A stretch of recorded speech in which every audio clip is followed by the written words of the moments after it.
Florida quarterback Graham Mertz is going to need to have a good game and be a key contributor against Miami this upcoming weekend for Florida to win this game. And the way I've kind of broken it down is there's three different types of plays that I want to see Mertz be able to do consistently throughout the game in order for Florida to win. I think he'll need to make these three type of plays, three type of throws essentially to beat Miami this upcoming weekend. Again, this is week one, so we have no 2024 film to go off of. But if we're talking about Miami's defense, I would go out on a limb and say I think they're going to be pretty good this year, right? They were a good defense last year, one of the better defenses in the ACC, only giving up 227 yards per game through the air. I would imagine them having another solid defense this year. I think last year they only gave up 30 points or more three times in the regular season. One was against Drake May, one of the best quarterbacks in college football last year.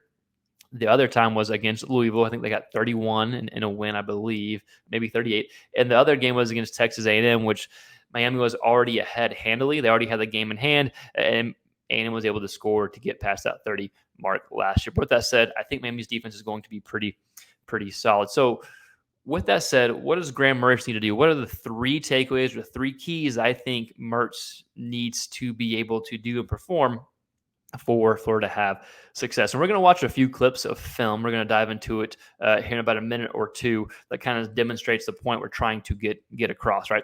Number one, I think Mertz is going to play to one of his strengths, and that was getting the ball out quickly, getting the ball out on time. That's part of Napier's offense. You don't want to take unnecessary sacks. That was something Mertz did very well last year.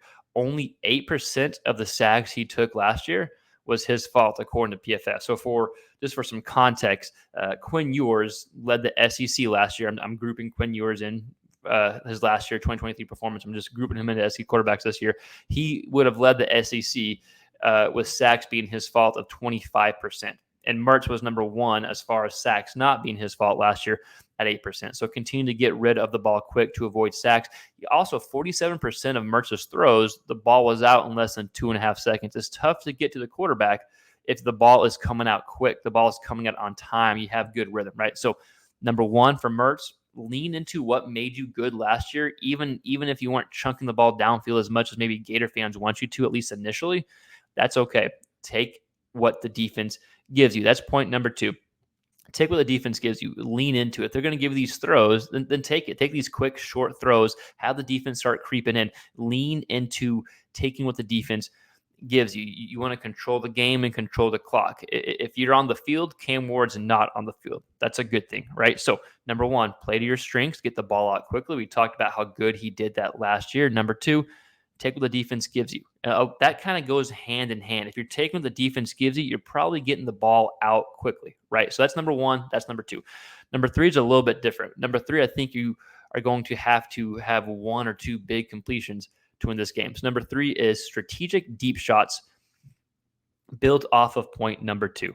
You want the defense, a Miami defense who's athletic, good DBs, able to cover ground. You want them to start getting bored almost. You want them to be like, man, they're taking 5 or 6 yard throws, these quick slant throws. You want them to start creeping in a little bit, and then you want to take some strategic deep shots. And once they start creeping in, it would obviously help if you get the run game going. But once they start creeping in, a lot of Mertz's success last year, especially his deep throws, were off play action. He had 11 touchdowns and 0 interceptions off play action. His yards per attempt were 9.2 off play action compared to 7.4 when he wasn't using play action. So I think get the defense to creep in. You want to stay in running downs or 1st and 10 or 2nd and 7, 3rd and 5.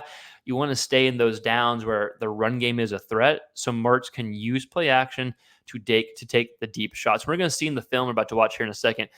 His deep shots are off play action. We're going to see him get rid of the ball quickly. We're going to see him go through his progressions quickly, get rid of the ball quickly, be on time, and take some shots downfield.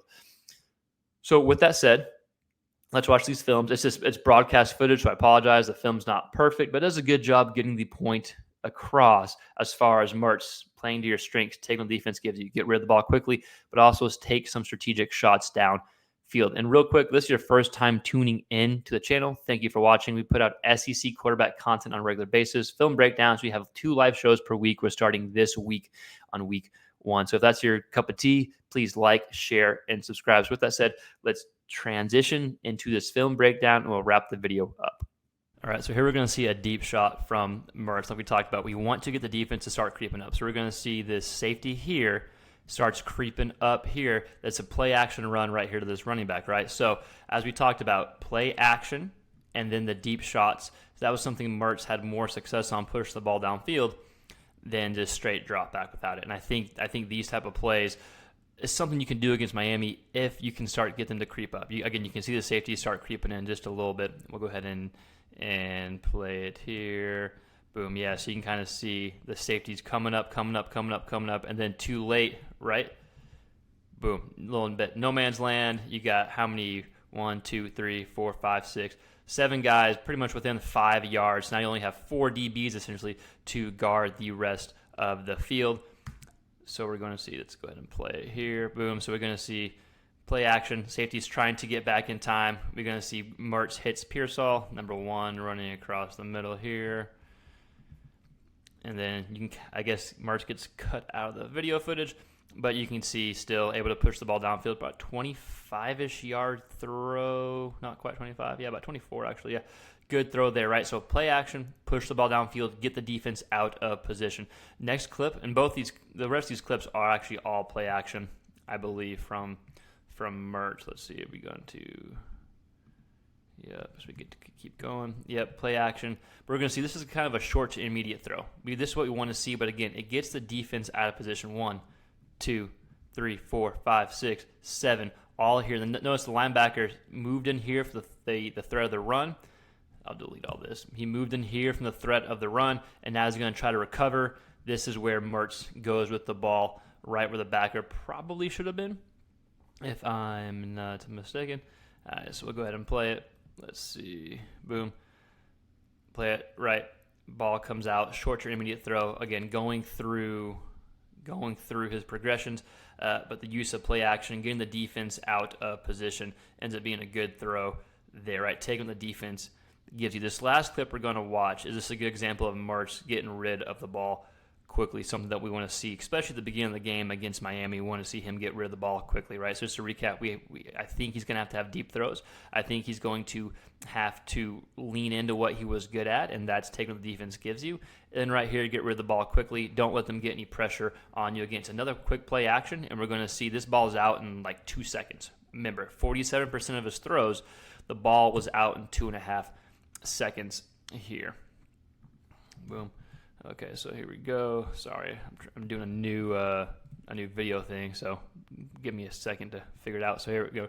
Play action. The ball comes out quickly. Again, notice how the defense just starts creeping up here. There's 7 guys in the box. If you can do this, you can hopefully have some success against Miami's defense. The ball comes out quickly. Like we talked about, less than 2.5 seconds, the ball is out. Ends up being a good play there for Mertz. Right, so just to recap, against Miami, what do we want to see? We want to see the ball come out quickly, right? Just like this throw here.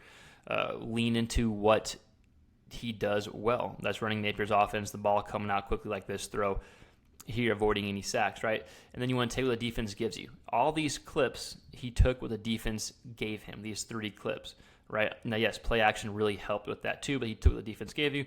Number 3, I think you're going to have some deep throws to beat Miami this upcoming weekend. But Florida fans, quarterback fans, SEC fans, let me know your thoughts. I want to hear from you. What do you think Mertz needs to do? How do you think Florida needs to attack Miami's defense? Let me know your thoughts in the comments below. And again, please like, share, subscribe.